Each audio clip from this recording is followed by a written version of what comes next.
पहले ये ऊपर से बरसने वाला पानी जमीन पे गिरता था, वही नदियों में इकट्ठा होता था। नदी में ही पानी घट रहा है तो पानी कहाँ से आए, फसलें कहाँ से उगेगी?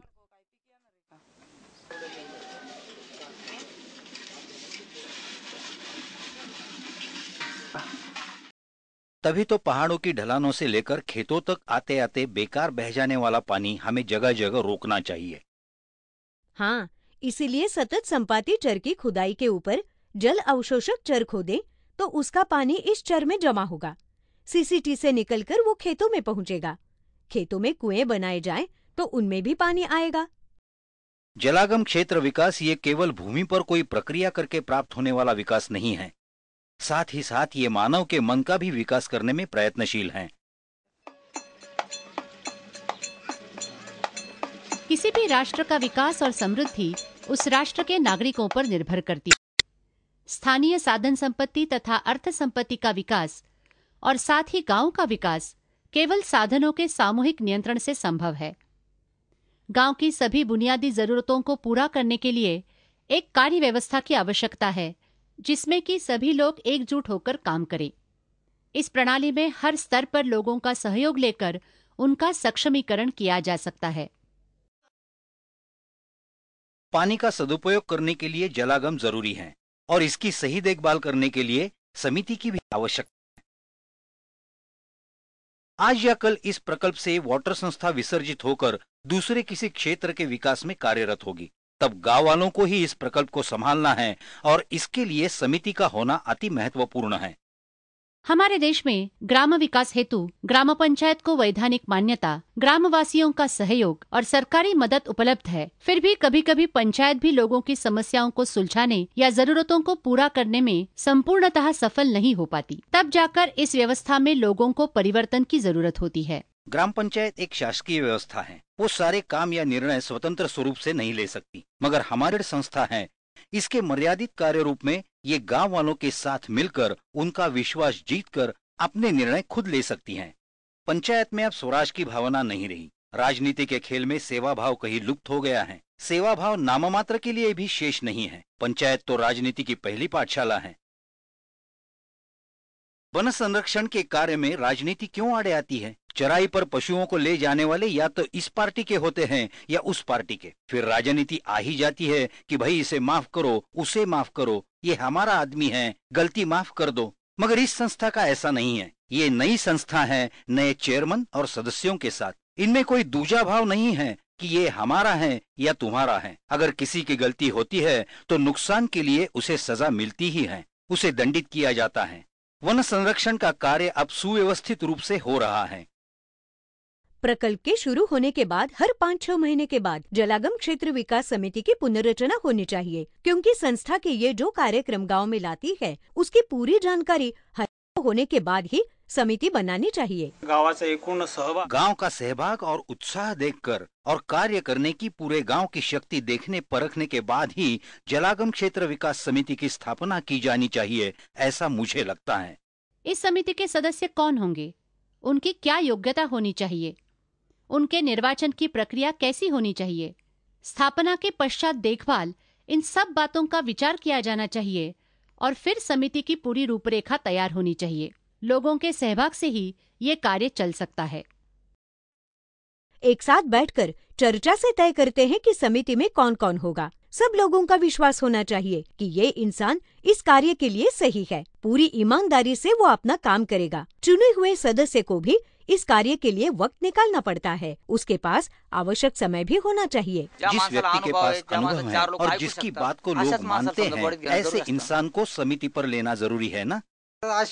समिति में ऐसे लोगों को चुना जाना चाहिए जिनको इस काम की रुचि है। गांव का विकास जिनका ध्येय है, ऐसे लोगों ने समिति में काम करना चाहिए।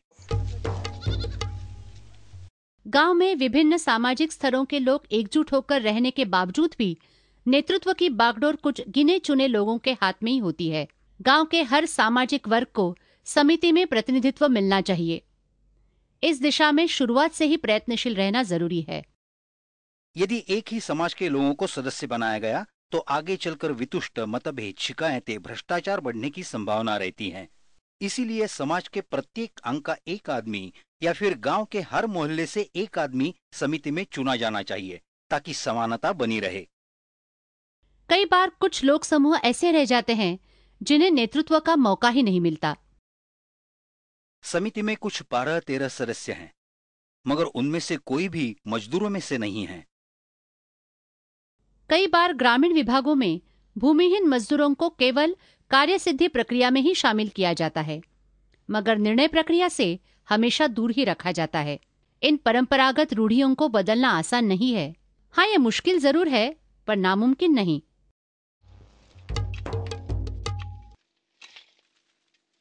जो काम करता है सदस्यत्व तो उसे भी मिलना चाहिए ना। क्या गरीब क्या अमीर, एक गांव में रहकर एक कार्य में सहभाग लेने वाले सारे एक जैसे ही हुए ना। मेरे पास अपनी खुद की खेती नहीं है, मैं दूसरों की खेती जोतता हूं, मगर फिर भी मुझे समिति का सदस्य बनाया गया है। गरीब घराने से होने के बावजूद मेरे गांव वालों ने मुझे जलागम क्षेत्र विकास समिति का अध्यक्ष के तौर पर चुना है। हमारे पुरुष प्रधान समाज में महिलाओं का प्रतिनिधित्व काफी कम दिखाई देता है, या यूं कहे कि नहीं के बराबर ही है। महिलाओं को समाज की उन्नति में यदि सहभागी करवाना हो तो घर की 4 दीवारी के बाहर उन्हें अपने साथ लेकर चलना होगा। हमारी लोक संख्या में 50% महिलाएं होते हुए भी कई बार उनका विचार लिया ही नहीं जाता। बाकी बचे 50% के आधार पर ही बहुतांश समय निर्णय लिए जाते हैं। इस स्थिति को बदलना होगा। इसीलिए हमारे इस कार्य में महिलाओं का समावेश और सहभाग जरूरी है। महिलाओं ने भी जलागम क्षेत्र विकास प्रक्रिया में सहभाग लेने से पूर्व साथ मिलकर अपनी क्षमताओं एवं मर्यादाओं को समझना चाहिए। ये कोई अपने आप से होने वाली बात नहीं है कि महिलाओं का स्वयं सहायता समूह के माध्यम से एकत्रित होना ही महिलाओं की क्षमता वृद्धिंगत करने की ओर पहला कदम है। बचत समूह महिलाओं के व्यवस्थापन कौशल्य और नेतृत्व गुणों को निखारने का एक साधन है। पहले तो चूल्हे चौके से बाहर जाना मुश्किल था, मगर अब इस गांव में मीटिंग है, उस गांव में है, यहाँ वहाँ जहाँ भी हो जा सकते हैं। किसी हेतु से एक साथ आई हुई महिलाओं का ये समूह आगे जाकर ग्राम स्तर भी कुछ काम कर पाएंगे। ये महिलाओं ने इसके लिए अपनी एक संगठना या संयुक्त महिला समिति का निर्माण करना चाहिए। इस एकता के बल पर समूचे गांव के सक्षम अपनी सामाजिक समस्याओं को रखने की शक्ति इन्हें प्राप्त होगी। साथ ही गांव में उनका सम्मान भी बढ़ेगा। जलागम समिति के साथ साथ अब गांव में एक संयुक्त महिला समिति भी स्थापित हुई है। गांव की सामाजिक समस्याओं को, खास करके महिलाओं के प्रश्नों को सुलझाने का प्रयास इस समिति के माध्यम से किया जाएगा। महिला समिति की कल्पना इस वजह से प्रेरित हुई कि ये समिति स्वयं सहायता समूह की समस्याओं को जलागम समिति के सामने रख पाएगी। संयुक्त महिला समिति के कार्यानुभव की पार्श्वभूमि पर महिलाएं ग्राम स्तरीय किसी भी समिति की जिम्मेदारी आत्मविश्वास के साथ बखूबी निभा पाती है। हमारी समिति में भी महिलाओं का कार्यभाग लक्षणीय है। 8 पुरुषों के साथ साथ इसमें 5 महिलाएं भी हैं। जल संवर्धन समिति में महिलाओं का अपना एक स्थान निश्चित है। किसी भी गांव में समिति की भूमिका और जिम्मेदारी गांव के विकास को लक्ष्य मानकर ही अधोरेखित की जानी चाहिए।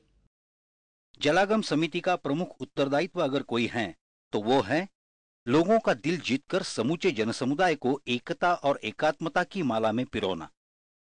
साथ मिलकर एक ध्येयता से, हमदर्दी से हर कार्य को संपन्न करना, यही सबसे महत्वपूर्ण है। बाकी तो चराई बंदी, कटाई पाबंदी, देखभाल निधि जैसी कई जिम्मेदारियां तो है ही। कुराड़ बंदी आदि। उपजाऊ जमीन पर पशुओं के चराई पर और पेड़ों के कटाई पर यदि रोक लगाई जाए तो जमीन में जलस्तर को बढ़ाया जा सकता है। जंगलों और मैदानों की रक्षा, यही हमारा मुख्य उद्देश्य और जिम्मेदारी है। या पाणलोट समितीची मासिक सभा 11/4/2003 वेळ 3:10 वाजता खालील विषयावर चर्चा करण्यासाठी। सार्वजनिक कार्यों में आमतौर पर पैसों के मामलों में समझौता किया जाता है। सारा व्यवहार पारदर्शक रहे तो ही जनता का विश्वास संपादन हो सकेगा। जलागम समिति के अध्यक्ष तथा सचिव अपने पास जमा खर्च का लिखित ब्यौरा रखते हैं। प्रतिमास के आवक और जावक का पूरा हिसाब रखा जाता है कि भाई इतना पैसा आया, इतना गया इत्यादि। हर महीने की मीटिंग में ये ब्यौरा पढ़ा जाता है ताकि सब लोग जान सके कि आज तक कितना पैसा खर्च हुआ है।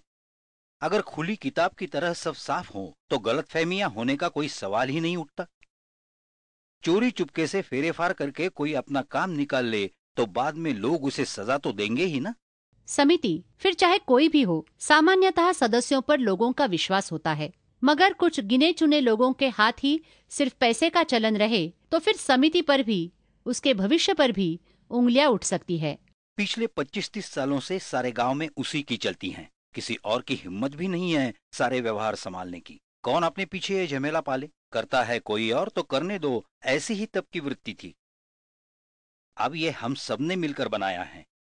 ये सारी मेहनत हम सब की है, ऐसे कैसे बीच में छोड़ दे? इस पर ध्यान नहीं दिया तो कैसे होगा? समिति बनाते समय ये भी तय किया जाना चाहिए कि नए पदाधिकारियों का निर्वाचन कब और कैसे हो।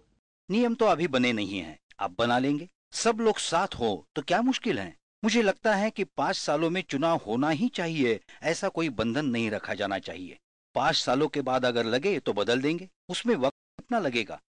बदलाव की हवाओं के साथ राजनीति भी आ जाती है भाई। इसे चुनना चाहिए, उसे नहीं, ये हमारा आदमी है, वो उनका, ऐसा नहीं होना चाहिए। इसलिए जैसे चल रहा है वैसा ही जब तक चल सके चलते रहना चाहिए।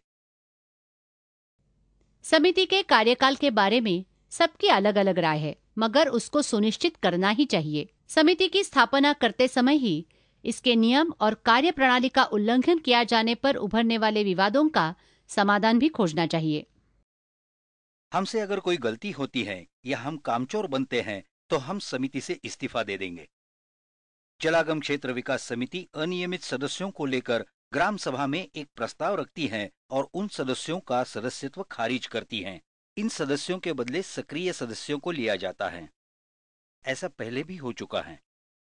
कम से कम 3 सदस्य समिति से खारिज किए गए हैं और उनकी जगह उन्हीं के समाज से किसी नए व्यक्ति को सदस्य बनाया जाता है।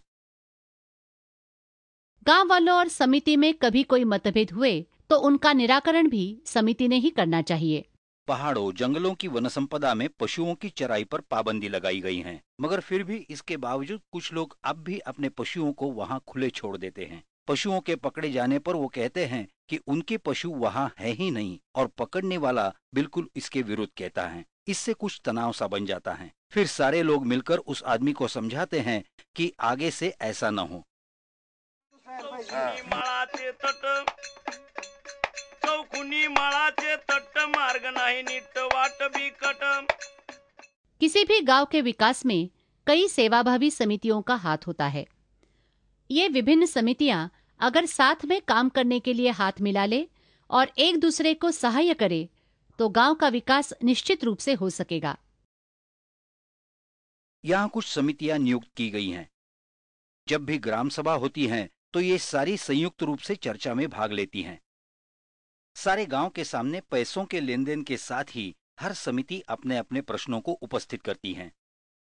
जैसे संयुक्त महिला समिति, जल संवर्धन समिति और वन समिति निवेदन करती हैं कि उनके समक्ष क्या प्रश्न हैं। इस मिलीजुली चर्चा से जो भी समाधान निकलता है वही अंतिम निर्णय समझा जाता है। विकास कसा होईल गावाचा। जब एक ही गांव की विभिन्न समितियों की नियुक्ति में इतनी मुश्किलें आती है तो सोचने की बात है कि जलागम क्षेत्र के कार्य में जब एक से ज्यादा गांव जुड़ते हैं तब कितनी मुश्किलों का सामना करना पड़ता होगा। 3 गांवों का प्रकल्प अब जब साथ में खड़ा हो रहा है तो कुछ तकलीफ तो होगी ही। वीपी वालों को अलग समझाना होगा और मड़ाजोली एवं धर्मवाड़ी वालों को अलग। धर्मवाड़ी का ही इस प्रकल्प में प्रामुख्य होगा। यहाँ के ज्यादा लोग हैं, मालासुली के कम। जब कार्य में सहभागी सभी गांवों को समान फायदा न हो, उन गांवों में सबका सहकार्य प्राप्त करना मुश्किल होता है। मालसोली गांव की अपनी अलग ही समस्या है। यहाँ उपजाऊ जमीन कम है और मजदूरी का दूसरा साधन भी नहीं है। समस्या ये है कि जलागम क्षेत्र के प्रकल्प में इस पूरे गांव का विस्तार समाविष्ट नहीं है। कुछ बड़े लोगों और दूसरे गांव वालों की जमीन इस प्रकल्प से वंचित रही है। इन लोगों ने फिर काम में रोड़ा अटकाने की कोशिश की। उनका कहना था कि यदि हमारे लोग इस प्रकल्प में श्रमदान करें तो पूरा फायदा तो धर्मवाड़ी का हो रहा है, हमारा इसमें कोई लाभ नहीं। सारे प्रकल्प का केंद्र धर्मवाड़ी है और हम तो जैसे उनके लिए काम कर रहे हैं। हमने उन लोगों के मन की इस भावना को समझा और उन्हें अवमान न करते हुए उन लोगों को ये समझाने की कोशिश की कि इससे कम से कम गांव वालों को मजदूरी तो मिलती है, आमदनी भी तो बढ़ती है। इस नजरिए से देखा जाए तो परिवारों की खुशहाली के लिए हमें इस प्रकल्प में पूरा सहकार्य करना चाहिए। यदि इन दोनों ग्रामवासियों ने साथ मिलकर काम किया तो दोनों ही गांवों में अच्छे संबंध प्रस्थापित हो सकते हैं। पहले पहले वो लोग हमें पूछते नहीं थे, हम अपना पानी भर के निकल जाते। मगर अब हमारे मन में कोई संदेह नहीं है। अब इसकी वजह से हमें सराहनीय एकता निर्माण हुई है। अब कोई भेदभाव नहीं है। आता भेदभाव कसा समजणार? मात्र साधन संपत्ति का निर्माण करके समिति का कार्य समाप्त नहीं होता। असल काम की शुरुआत तो बाद ही में होती है। उस संपत्ति का जतन करना और उसका विकास करना अधिक महत्वपूर्ण है। हमारे यहाँ आने वाले इस नाले के मुंह के पास गांव के बाहर का एक झरना है, वहीं एक कुआं भी है। झरने का बहता नया पानी कुएं और नाले के पुराने पानी में मिलता रहता है, इसीलिए हमें पीने के पानी के लिए कहीं भी आने जाने की जरूरत नहीं थी। इस बार हमने गांव की सभी महिलाओं और पुरुषों ने मिलकर ज्यादा से ज्यादा पानी रोकने के लिए एक छोटा सा बांध बनाया। बांध पानी से पूरा भरा रहता, मगर पड़ोस के गांव मालसोली के आदमी ने वहीं अपनी जमीन पर गेहूं की फसल बोई। अपनी फसल के लिए उसी कुएं पर उसने मोटर भी लगाई, जिससे सारा पानी बांध से कुएं में खींचा गया। ये जरूर है कि मोटर बंद करने पर बांध में बना रहेगा और सबको पीने के लिए पानी भी मिलता रहेगा। अब ये कुआं नागोराव का है, उसने उसमें से पानी लिया और यदि हम उससे कहते हैं कि दूसरों के लिए भी पानी रखे तो वो झगड़ा करने पर आमादा हो जाता है। कहता है कि आप ही लोगों ने ये जल संवर्धन क्षेत्र बनाया है और आप ही का कहना है ना कि इसकी मदद से हमें खेती के लिए पानी मिलेगा। आप ही हमें खेती करने को कहते हैं, गेहूं, मूंगफली, हम जो चाहें, बस गन्ने और केले मत लगाओ। 3-4 महीने के सीजन की खेती करो। आज अगर कृषि विकास नहीं हुआ तो आपका ग्राम विकास कैसे साध्य होगा? हम इस प्रकार हर एक से विवाद नहीं कर सकते। हमें ऐसे झगड़ों को रोकने के लिए अपना अंतिम निर्णय स्वयं लेना पड़ता है। लोगों के अथक प्रयासों से बनी इस नव व्यवस्था की सफलता उसी से उभरे शासकीय, सामाजिक तथा नैसर्गिक बदलावों के रूप में झलकती है। हमारी जलागम क्षेत्र विकास समिति बनने के बाद हमारे 2 सदस्य, हमारे अध्यक्ष तथा सचिव अब ग्राम पंचायत के भी सदस्य बन गए हैं। हमारी सक्षमता कई अंगों से बढ़ रही है। हम अब किसी भी अधिकारी को बिना हिचकिचाहट अपनी कोई भी समस्या बयान कर सकते हैं। पुढे काय झालं म्हणा? बायानं साधलं हित केली बचत। जब से महिलाओं ने अपने पैरों पर खड़ा होना सीखा है, तब से पुरुषों की भी समझ में आ रहा है कि वो उन्हें रोक नहीं सकते। जिस तरह अब वो आगे चल रही हैं, उन्हें यानी महिलाओं को और भी आगे की सोचनी चाहिए। अब हम लोगों ने भी जितना हो सके, जो हम कर सके, ऐसे कामों की जिम्मेदारी अपने ऊपर लेना शुरू कर दिया है। जैसे नहाने का पानी खुद निकालना, बिस्तर लगाना, बच्चों को स्कूल भेजना या उन्हें कोई छोटे छोटे काम बताना। अब अपने काम हम स्वयं ही करने लगे हैं।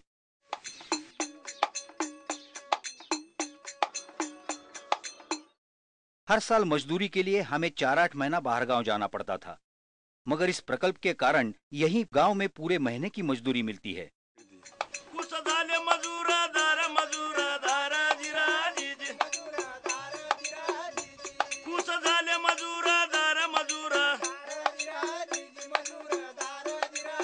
पिछले साल गांव के कुएं में बिल्कुल पानी नहीं था, मगर इस प्रकल्प की बदौलत अब पर्याप्त पानी कुएं में जमा हो चुका है। अब पीने के पानी की कोई समस्या नहीं। यह आवश्यक नहीं कि शुरुआत से लेकर बाद के समय तक समिति का स्वरूप जो का त्यों बना रहे। बदलते हुए कार्य के साथ समिति को भी अपना रूप बदलना होगा। जो भी समिति लोकहित के अनुसार अपने आप को बदलती रहेगी वही आगे जाकर टिक पाएगी। किमया पाणलोटानं केली हो जी जी जी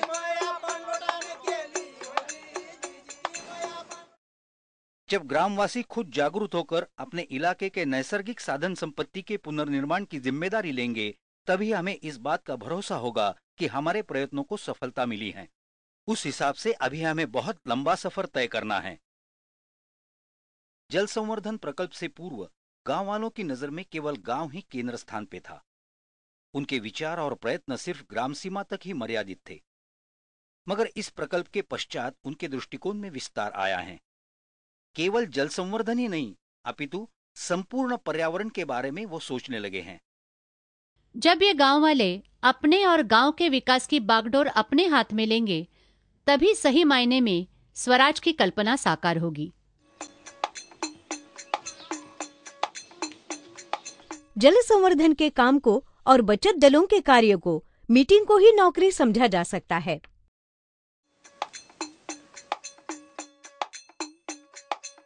नदी का एक बार जब प्रवाह बन जाता है तो प्रायः वो अपनी धारा नहीं बदलती। उसी प्रकार एक बार ये कार्य प्रणाली जब कार्यान्वित होगी तो उसमें कोई रुकावट नहीं आएगी। हमारी आने वाली पीढ़ी को यदि हम ही से इस बारे में जानकारी मिले तो वो भी इस कार्य को संभवतः हमसे काफी आगे ले जाएंगे। गावाची काया पालटली सुखी समाधानी जनता झाली किमया पाणलोटानं केली हो जी जी जी